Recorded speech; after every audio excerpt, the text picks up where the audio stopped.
manompo ny masoko antendrombohitrao.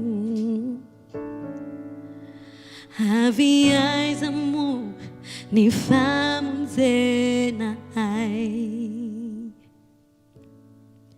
ilay mpanjakany voninahitra nandony vidiny oay, nyosondra tao Kalvary. Tô hitako ianao voafantsika, lelany voanao zay voan lefona, nosatroan tsilo nororanako natotsinotsinona maty hoay tao Kalvary.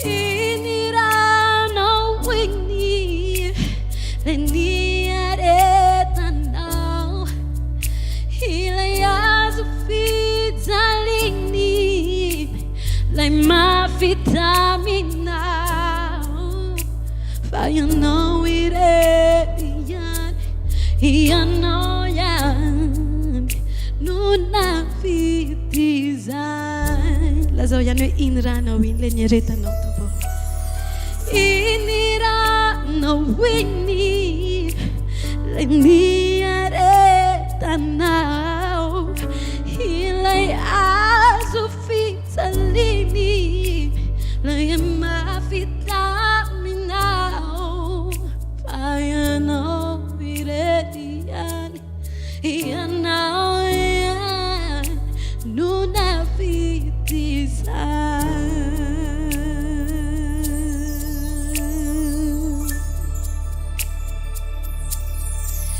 Lay dia kapokao no fanasitrananay, Jesosy, lay rana latsakao familana heluga, ianao lay vato izay no laviny olona defa tonga fehizoro zanakondry na diamanitsay. Iny ranao iny lay niaretanao, ilay azo fijaligny lay mafitaminao, fa ianao irery ihany, ianao ihany no navidy izany.